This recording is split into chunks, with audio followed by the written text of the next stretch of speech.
5 volts 4 channel relay module ఇది.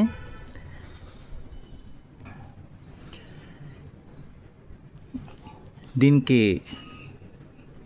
ఈ relay మాడ్యూల్కి ఇక్కడ నెగిటివ్ GND అని ఉంది కదా, ఇక్కడ నెగిటివ్ ఇవ్వాలి, 5 volts నెగిటివ్. ఇదేమో VCC అని ఉంది కదా, VCC అంటే 5 volts పాజిటివ్ ఇవ్వాలి.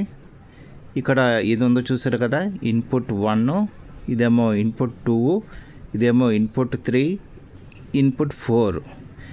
ఈ 4 ఇన్పుట్లు ఇచ్చాడు కదా, 4 రిలేస్ మాట. 4 రిలేస్కి 4 ఇన్పుట్లు ఇచ్చాడు. ఈ ఆప్టో కప్లర్స్ ఉన్నాయి కదా, ఈ ఆప్టో కప్లర్స్ ఎందుకు ఇచ్చాడంటే, ఈ ఐసీ ఎందుకు ఇచ్చాడంటే, ఆప్టో కప్లర్ ఐసీ ఐసోలేట్ చేయడానికి. అంటే చూడండి,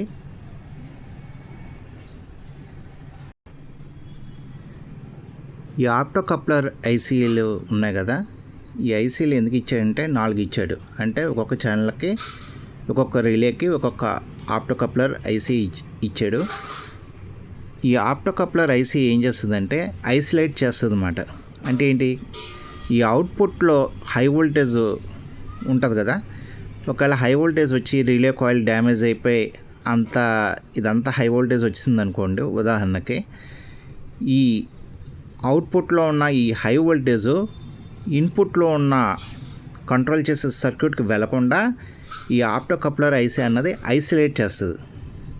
అంటే ఇక్కడ హై వోల్టేజ్ వచ్చి ఇదంతా పాడైపోయినా ఈ ఇన్పుట్, అంటే దీనికి ఇచ్చే సిగ్నల్ ఇచ్చే ఇన్పుట్ ఉంటుంది కదా, ఉదాహరణకి ESP8266 అనుకోండి.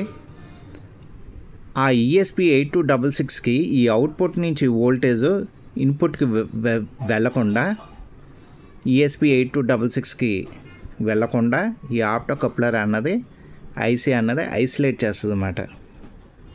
అంటే ఈ అవుట్పుట్లో వచ్చే వోల్టేజ్ని ఇన్పుట్లో ఉన్న సర్క్యూట్కి వెళ్లకుండా